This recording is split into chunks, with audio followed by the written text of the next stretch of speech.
तो hello so guys, ये देख के पता चल ही गया होगा कि अब हम लोग थोड़ा फैक्ट वाले वीडियो से रिएक्ट करने के मैं बोर हो गया हूँ।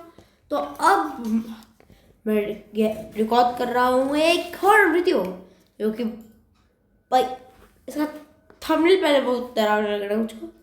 और ये खुनी मंडे का तो और क्रेडिट गोज़ टू खुनी मंडे के चैनल का लिंक मैंने डिस्क्रिप्शन में दे दिया है, तो आप लोग जाके चेकआउट कर सकते हैं। पर पहले मेरा तो देख लो यार प्लीज। एक मिनट,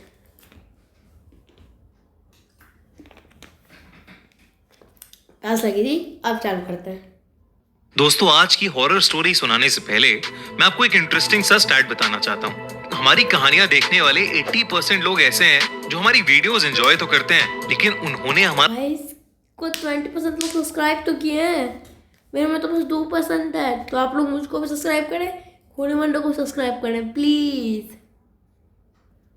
चैनल अभी तक सब्सक्राइब नहीं किया है। अगर आप उन 80% लोगों में से हैं, तो बस आपको एक छोटा सा काम करना है। इस वीडियो के नीचे आपको एक सब्सक्राइब बटन दिख रहा होगा, बस उस सब्सक्राइब बटन को दबाना है। बस इतना सा काम करना है आपको, और लगे हाथों बेल आइकन भी प्रेस कर देना, ताकि हमारी लेटेस्ट वीडियो आते ही आपको सब। मैं एक चीज बताऊं, अभी थोड़ा ज्यादा होने लगे क्योंकि अभी 7:37 बज रहे हैं। हाँ, शाम है, रात नहीं, पर उतना हॉरर नहीं क्योंकि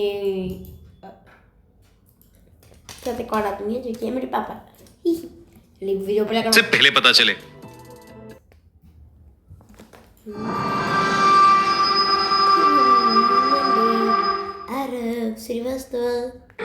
हॉन्टेड लेक।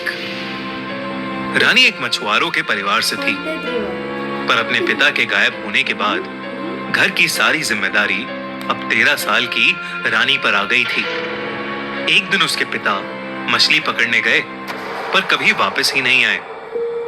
गांव वालों ने उन्हें बहुत ढूंढा, पर वो कहीं नहीं मिले। रानी को भी अपने पिता का ऐसे सब कुछ छोड़कर जाना बहुत अजीब लगा। उसे उन पर गुस्सा भी आता था, पर उसे अपने परिवार का पेट पालना था। माँ ज्यादातर बीमार रहती थी, इसलिए उसी को सब कुछ करना पड़ता था। उनका परिवार सालों से मछली पकड़ने का काम करता था। वो अपने बाबा के साथ कई बार नदी किनारे जाया करती थी। उसके बाबा उसे नदियों की, मछलियों की बहुत सारी कहानियां सुनाते। उसके बाबा हमेशा कहते थे, हम जो सोचते हैं, जिसे याद करते हैं, नदी भी कुछ वैसा ही दिखाती है हमें। रानी को ये सब कभी समझ नहीं आता था, बस ये सब कहानियां और किस्से सुनकर मजा आता था। अब जब वो अकेले मछली पकड़ने जाने लगी थी, तो अपने फायदे के लिए गांव के बाकी मछुआरों ने उसे बड़ी नदी में मछली पकड़ने से रोक दिया। रानी को अपना घर चलाने के लिए अब कोई दूसरी नदी ढूंढनी थी। उस गांव के इतना हॉरर हो गया कि मेरे को प्यास लग गई।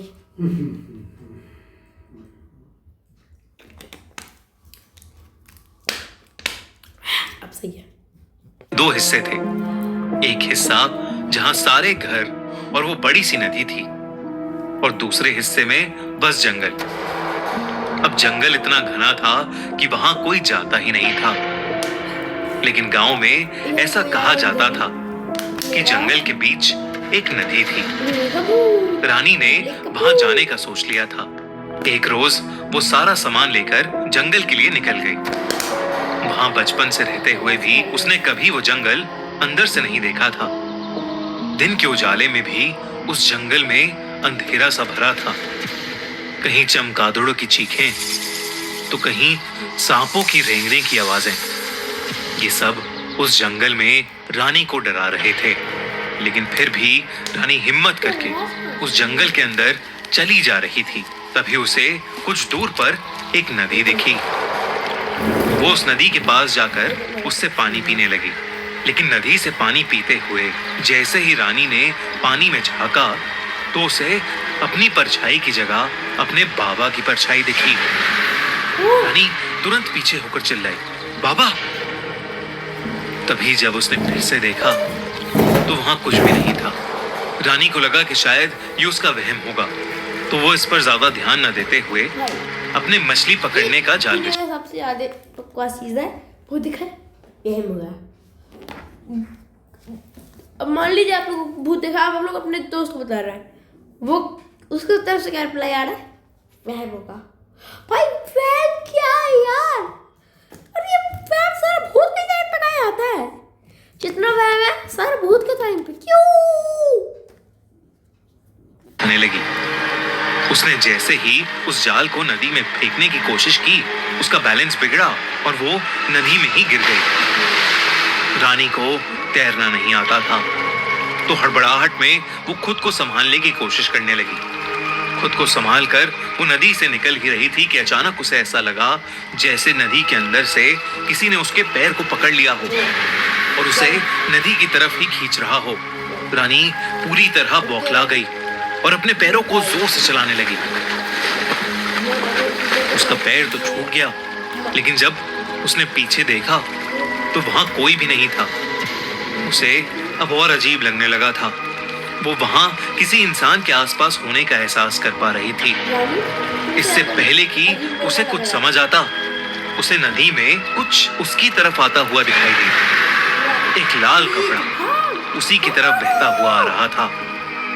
वो लाल कपड़ा जैसे ही किनारे पर आया, रानी के पैरों तले जमीन ही खिसक गई। वो लाल कपड़ा ठीक उसी गमछे की तरह था जो उसके बाबा अपने गले में पहना करते थे। रानी को कुछ भी समझ नहीं आ रहा था, आखिर उसके बाबा का गमछा उस नदी में कैसे आया था।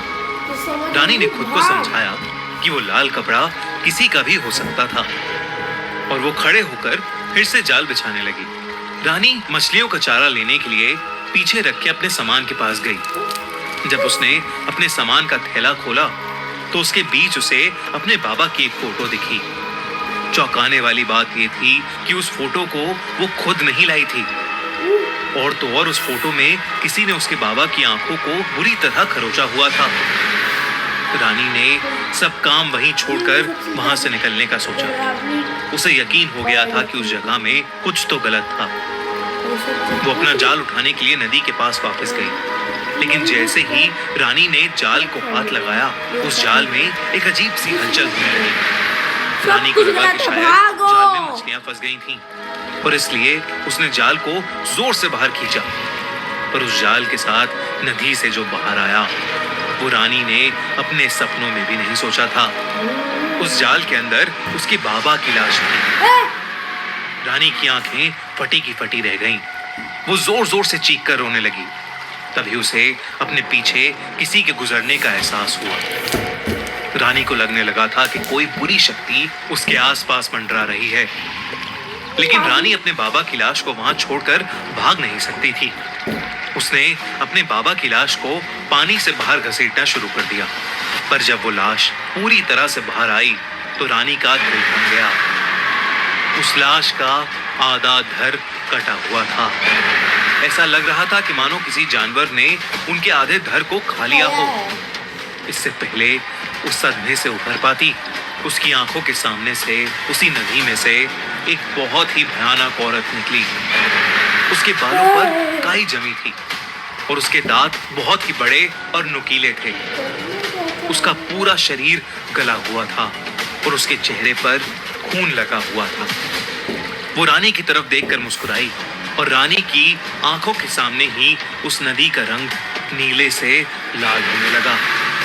रानी की चीख निकल गई और वो बस बिना पीछे देखे वहां से भागती चली गई। उस दिन के बाद से रानी कभी दोबारा मुड़कर उस जंगल के अंदर नहीं गई। किसी ने भी उसकी बात पर विश्वास नहीं किया, पर उसे यकीन था कि शायद उसी की तरह किसी दिन उसके बाबा भी वहां मछली पकड़ने गए होंगे और वहां उनका सामना उस भयानक समुद्री चुड़ैल से हुआ होगा। रानी को सदमे से बाहर आने में बहुत समय लग गया। रानी अब ठेले पर सब्जी बेचकर अपना घर चलाती है, पर आज तक उसे उस भयानक घटना के सपने आते हैं। भाई मेरे को एक बात बताइए, बच गए? मैं यूट्यूब पे देखा था कि भूत अगर कोई अगर कहीं रात में जा रहा है तो फिर दौड़ गया है, वो भूत तो पकड़ लेगा। इसे भाई ने पकड़ा, इसे दौड़ गई है, बताओ। तो फिर सर फालतू बात शायद करो और गाइस अब मिलते हैं हम लोग नेक्स्ट सोच में। तब तक के लिए बाय बाय। चलो वीडियो खत्म, अब एडिटिंग कर लेता हूँ। अरे वीडियो ऑन है।